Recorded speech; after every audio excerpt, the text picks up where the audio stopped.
Well, Jaguar is committed to an electric future. Is the South African, the rest of the industry committed to an electric future?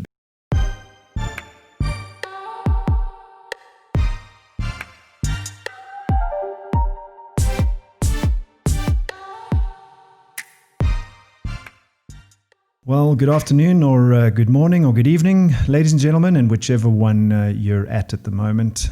Welcome to another vodcast, proudly brought to you by AutoTrader. And I'm fortunate enough to be joined by none other than the CEO of Grid Cars, Winston Jordan. As well as Yanako Danhauser, who is the product and pricing manager for Jaguar Land Rover South Africa. Jaguar launched its first all-electric performing SUV, the Jaguar I-Pace, and it's won numerous awards, none other than the 2019 World Car of the Year, 2019 World Car Design of the Year, 2019 Green Car, and the 2020 AutoTrader Car of the Year. And Jaguar's passion for design and electric technologies combined to deliver zero tailpipe emissions through this car, and it remains unmistakably Jaguar. And fortunately enough, Jaguar gave me this car for a week to drive, and I didn't want to give it back. But we'll talk more about that just now. And then Winston Jordan from Grid Cars. Since 2009, Grid Cars have become renowned as an independent authority on electric vehicle charging service equipment, EVSE. That's quite a mouthful. And charging station infrastructure and management systems. And Winston will tell us a little bit more about that in the next couple of minutes. But they have 200 EV charge points installed in through various players in the industry across South Africa. And very few people know the number of charge points that Jaguar Land Rover and Grid Cars have put into the market, but we'll find out a little bit more in a second. Welcome, gentlemen. Let's start off with you, Winston. Did I say your name correct? Because that's the first thing you've got to get right when you introduce somebody. Yeah, it's great to be on a show like this. I know we've spoken in the past about electric vehicles, and I think so much changes in this industry literally on a day-to-day basis. We've seen new products coming into the market, new ideas, new charging points rolling out here in South Africa. So it's really to see where this technology is going and what's going to happen over the next few years. I'm very pleased to be living in this time. I love the time that we're living in. Thanks, Winston. And then Yanako from Jaguar Land Rover. A little bit of an intro and, where do we find ourselves in Jaguar at the moment? George, and thanks for having us. Yeah, it's a really exciting time for Jaguar Land Rover. As you mentioned, launching I-Pace, our first full electric vehicle, not just winning, car of the year in South Africa, but global car of the year, design car, green car, as you mentioned. Numerous awards, so we're really proud of it. Jaguar Land Rover is definitely committed to an electric future. We've introduced first full electric vehicle on I-Pace and Jaguar. And we've now introduced more plug-in electric vehicles on the rest of our range, from the Discovery Sport and E-Pace up to Range Rover Sport, Range Rover, and F-Pace. So we're definitely committed to an electric future. Lovely. I like to hear that. I mean, I'm not the kind of person who cares much about the loud tailpipe noise that a lot of the petrol heads love. Good for them. And I always go back and remind people that at one point in our history, we rode horses. And horses did not disappear, and we didn't look for a faster horse. We created the internal combustion engine. Actually, Winston will tell you that electric car actually precedes the internal combustion engine. But horses are not gone. They've just been relegated to the racetrack. So maybe that's what will happen with the ICE vehicle. But firstly, Yanako, let's start off with you. What is Jaguar Land Rover doing to educate the South African consumer about electric cars? Because consumers aren't very clued up when it comes to electric cars, and Jaguar is one of the first to pioneer electric cars in South Africa. So it's very important that consumers are well informed so they understand this new technology. Ultimately, this is a new technology, and there's a lot of myth busting that we are doing. And there's myths around load shedding, stability of the grid, range anxiety, infrastructure, running cost. These are all little myths we have to kind of chip away.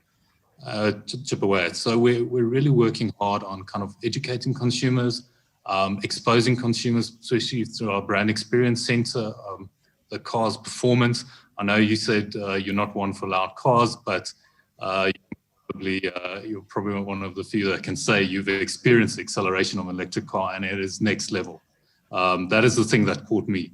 It's exciting, this new technology, but the performance, it will awaken even the most hardened petrol head.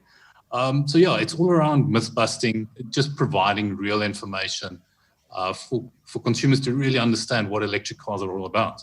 Well, I mean, that did definitely grab me. I mean, I knew the electric cars were fast, and the I-Pace was the first electric car that I drove that had the acceleration, like a real electric car. I think I managed to do 0 to 100. I did this in a speed limit zone, so I managed to get it 0 to 100 in about just on 6.4 seconds, I think. I might have been going a little bit, with the wind, but you were a bit light on your right foot. Probably, I think it could go faster. Go faster. You can do it in 4.8. 4.8 seconds, sure. I might have just stamped on the loud pedal too slowly, but that thing goes like a rocket, an absolute rocket, and that's one of the things that I love about the electric car is the torque. But a lot of people and consumers specifically are scared of and suffer from this thing called range anxiety. So, what does Jaguar do to make sure that people don't think that range anxiety is a real thing and can actually drive with this car from here to Durban or from here to Cape Town? So there's a few things. So let's start out by saying the range of a I-Pace is up to 470 kilometers on a single charge. The reality is not a lot of people drive 470 kilometers every day. We found with our research and our customers, the longest daily commute on average is about 60 kilometers. So it's way within the range of the vehicle. Back to what you were saying about education and working with Winston and his team, home charging. If we take that 60 kilometer range, that's more than enough to charge at home overnight. So, range is relative to what you drive every day. But if you so want to, we've driven to Cape Town with Winston. We've driven to Durban, and it's not such a big change in your normal driving behavior. The Durban example, where you stop off at Harry Smith, you're going to have a SAMI, to have a stretch of your legs, and that's the average time you need to top off your battery. So yes, there is a slight change in behavior, but it is not revolutionary. It's just an adaptation. And it's also getting used to that, where in the past you would fill up your tank, drive it to empty, fill up your tank, drive it to empty. That's now changed. Now your car is more like your phone. You charge it when you've got an opportunity. You charge it at night. So yes, it's all about that education and just experiencing it. I suppose that's the big thing, right? I mean, most people are, and you touch on an interesting point there, most people are used to driving their cars to almost empty and then filling it up to the brim. And that's not how you should treat an electric car. You should treat the electric car like your, I was going to say iPhone, but like your smartphone. And charge it at almost every opportunity that you get, because batteries actually deteriorate if you take them to almost empty, right, Winston? Not really. The modern batteries don't suffer from any of these sort of traditional myths of, you've got to charge it here, you've got to do it there. There's some general guidelines. They say if the car's going to stand for a couple of weeks, then don't charge it full, charge it to 80%. Yeah. But that's a normal general thing. So I think we've certainly not seen massive issues with batteries that are overused or underused or used with fast chargers or not, etc. In the very early days, some of the brands did experience some, but nothing in the last 5 or 10 years. And I think one of the interesting things, we talk about range and range anxiety. I was reading an article recently where it actually said that range anxiety is the most overrated, underrated item. So it's something that people, once they start driving, never ever think about again. They always want 400 kilometers, even though they only drive 50 a day. Yeah. So there's all of these aspects. And I think part of that comes from maybe the conditioning that we've had with the fossil fuel vehicle, because the ranges are typically dictated by the ranges that you see in fossil fuels, which is 400, 600 kilometers. And, you want that again. But really, once you start thinking about it and understanding it, it's not a big deal. It really, really isn't a big deal, depending on how you drive and when you drive. Well, I wonder what the range of a horse was back in the 1800s, I'm glad you keep bringing up the horse example, because what people don't always realize, there was a time where it was really difficult to make a decision. Do I buy this new electric vehicle thing that's coming out, or do I just buy a new horse? It was a really hard decision at the time. And often people stuck with horse because they knew it better and they understood it, and they had a stable at home and they had all the things they needed to accommodate a horse. So there was a big resistance to that change. So it's a very, very good example. I think once the change happened, it happened fast, very, very, very quickly. And that's probably the precipice that we find ourselves at. So Winston, tell us a little bit about the EV charging point infrastructure in South Africa. What does it look like? Do people have cause for concern? Is load shedding such a big deal that charging infrastructure for an electric car is going to be out the window? What can consumers expect in South Africa? So I think at the end of the day, we absolutely could install more infrastructure. Are we in a position where that is highly visible to the customer, to the EV customer? I'm going to say not at all, because EV customers have maps. They know where the charge points are. On the major highways, there's a charge point within 200 kilometers of each other. So that was the initial objective. On some of the highways, like the N2, they're only 100 kilometers apart. So there's much more frequent. You have a lot more choice. If you look in the inner cities, I actually did a quick check this morning because I thought this question might come up. And if you look at the Cape Town, Durban, and Johannesburg areas, you're never more than 20 kilometers away from a charging station if you're within those metros. Take on top of that there's at least another 50 chargers across smaller towns, obviously dotted along the major highways and things like that. There's really, really good coverage of charging infrastructure. Yeah. So we looked at international trends. International trends is one charge of every 20 vehicles. Yeah. So that's sort of considered reasonable. In South Africa, we're one charger for 4 vehicles. So we're way ahead of the curve on the charging infrastructure. Yes, there are very few vehicles, and there's not that much infrastructure, which does mean that the typical person not working in the EV space, in other words, doesn't have an EV app, not an EV car with an EV map, all of those sort of things, he might tell you, no, but I've never seen a charge point. What I find funny is I then say, oh, but here's one standing right here. And they say, oh, I thought that was the ticket machine in the parking lot. So they don't have a concept of what they look like, and they've probably seen it all the time. Yeah. So they really are around, and there really is good coverage. But that said, we shouldn't take our foot off the accelerator, because vehicle sales will happen faster than deployment of charging infrastructure at some point. Which means we're ahead of the curve, right? If we don't get ahead of that curve now. Yeah. So we're in a very, very good place in South Africa, but it certainly means we've got to continue to look at opportunities, to look at sites to install, to look at partners to invest in that infrastructure and drive that market. So let's talk about fast chargers, slow chargers, charging at home. What are the differences, and is there anything to concern ourselves with? Do we need a fast charger for an electric vehicle, well, for the Jaguar I-Pace particularly?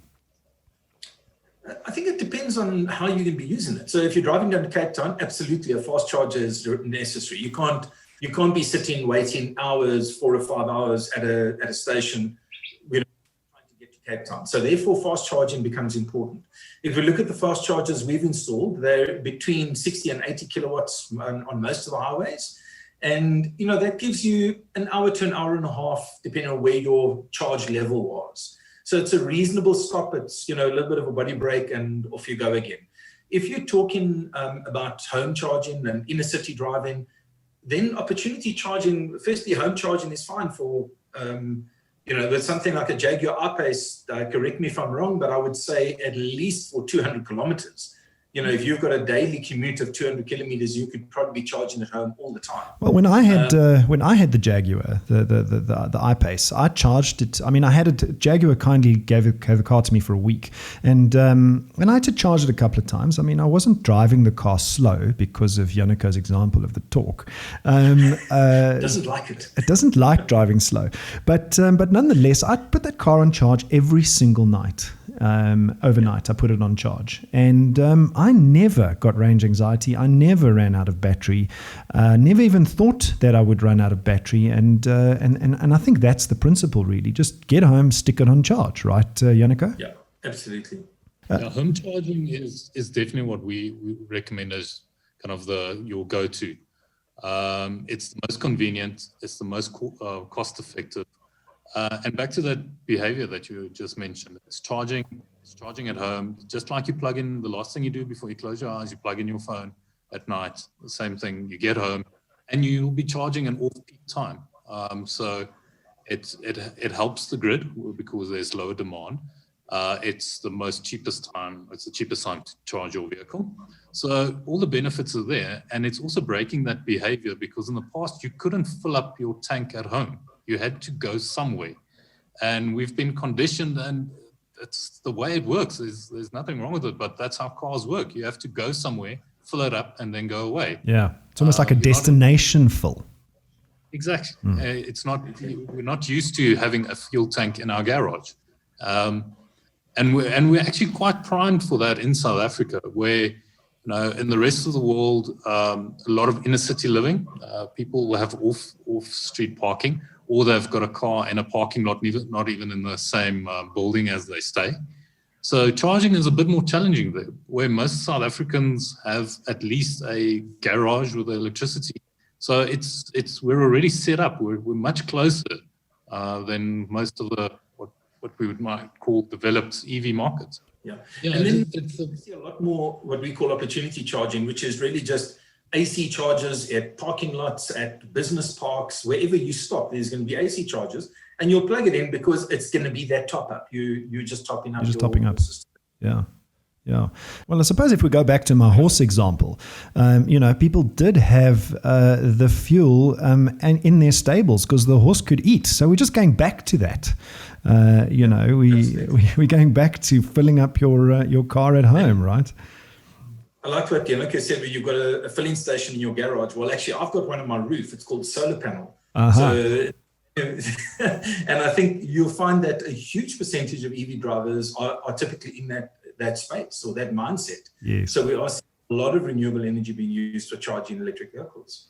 So Yanako, let's talk a little bit about the tax incentives, because one of the biggest challenges I think that occur in South Africa, and you can correct me if I'm wrong, because you're in the thick of it with Jaguar, is the lack of tax incentives, the import duties, and all the stuff that we have to pay as South African consumers on top of the actual cost of the car when it comes into South Africa.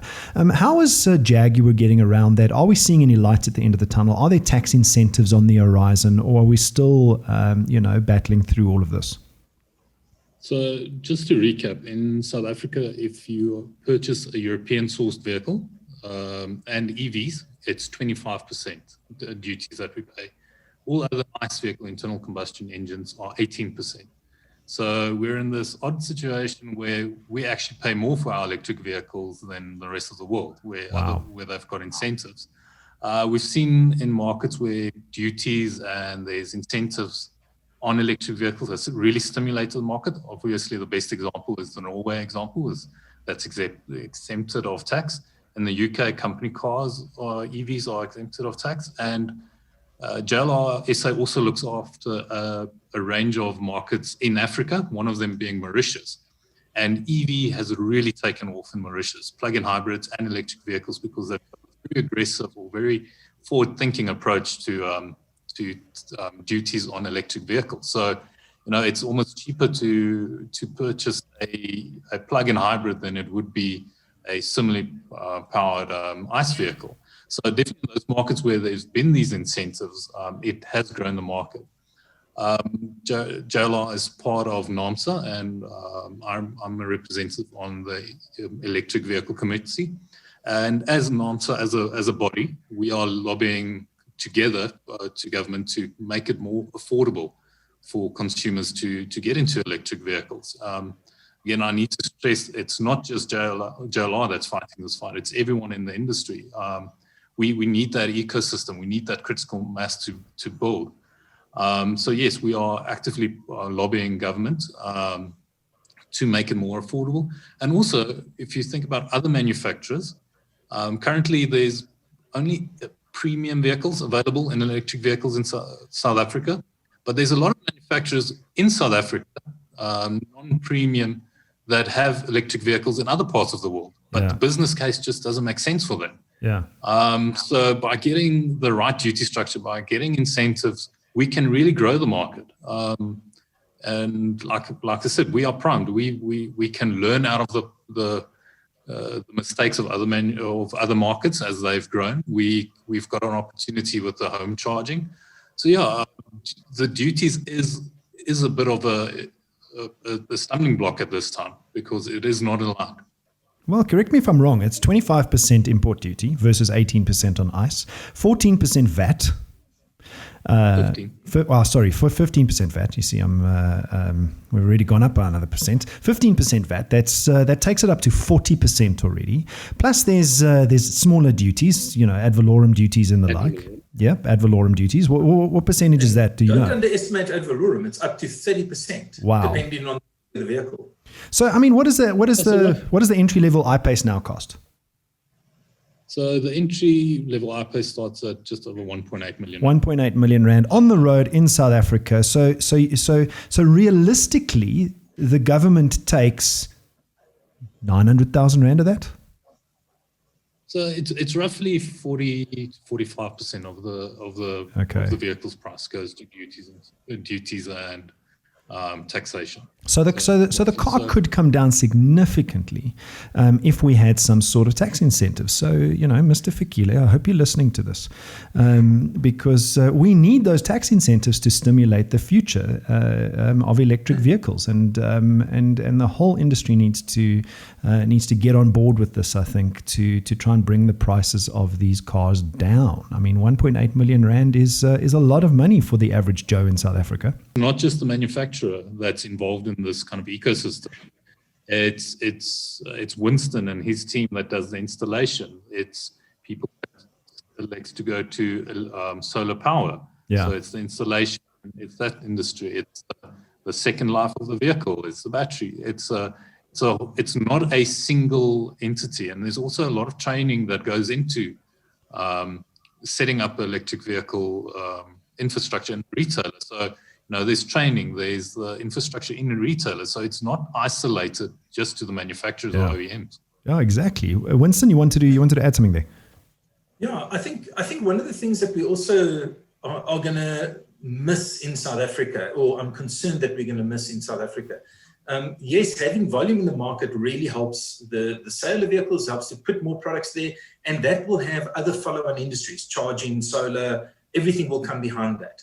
But what's really important for me is actually when we start to look at vehicle manufacturing locally in South Africa and the opportunities to manufacture battery cells, cell technology, all of these things. If we don't have big demand of vehicles, we will not see growth in those areas. So what can happen is by the time we suddenly, 5 years down the line or 10 years down the line, and then we realize, wait a minute, we're now the only country in the world that doesn't have a cell manufacturer. And we're going to be talking to a cell company. And we say to them, listen, don't you want to come and build a factory here in South Africa? And they say, no, why would we? There's no demand. There's no factories in South Africa building electric vehicles. And that's the risk we have. Decisions we are taking today related to tax are going to drastically impact our ability to build an economy that is going to economically benefit us in this country, creating jobs, etc.